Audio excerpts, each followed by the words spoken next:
My name is Krista Worobec, and I'm the Director of Care here at Masterpiece Southland Meadows. Health grades here have a very varied role. It depends what area they're in. So if they are working with our home care team and independent, they could be going in, helping someone get ready for the day, helping someone with their shower. Maybe they're just going in to do a wound dressing or help someone with just their medications. When you move into supportive living, healthcare aides are a little bit more hands-on. So they're there to do all the day-to-day stuff. So they set tables, they serve residents, they get them up, they get them ready. They get to pick out their outfits with them every day. And then moving into long-term care, it's even more hands-on because they are fully reliant on healthcare aides for all of their day-to-day processes. So making beds, doing showers, sitting with residents, visiting, having a coffee with them, supporting them if they're having a bad day, and celebrating when they're having a good day. That's what the healthcare aides get to do. They are the hands-on. They get to know the residents more than any other profession in our facility. I always say a healthcare aide is like a jack of all trades. They're a hairdresser, they are a dish cleaner, they are a server, they are a waitress, they're a counselor, they are like anything that you could require in a 24-hour span. A healthcare aide is that person.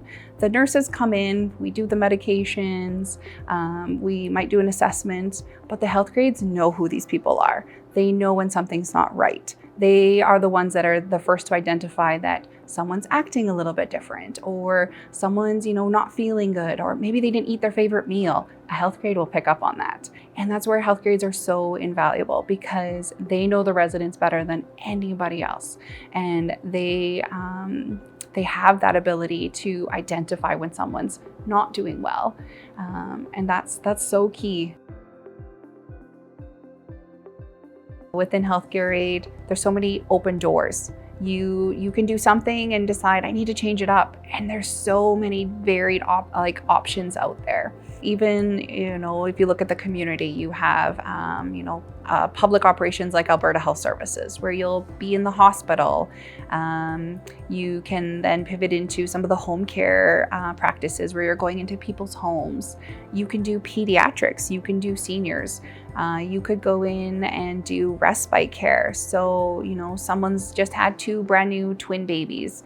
You could be a healthcare aide and go in and help them. Or, husband and wife are at home and, one of them has newly diagnosed dementia and is struggling and needs to get groceries, but it's too much to take their loved ones with.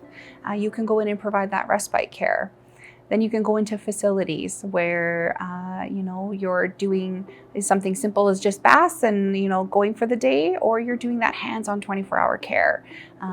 It really just depends what your interests are and what population you're comfortable with.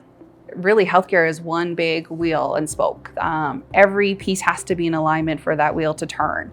And there are so many professions that have to come together. So healthcare aides make up the majority of our staffing. For every other profession, there's a healthcare aide to double that, right? And so you have dietitians, you have occupational therapists, you have social work, you have registered nurses, you have physicians, and in between all of that, you have many healthcare aides. And so those other professions, we're all consulting, we're trying to keep that wheel going, but the healthcare aides are what make the wheel actually turn. Without them, we could not function.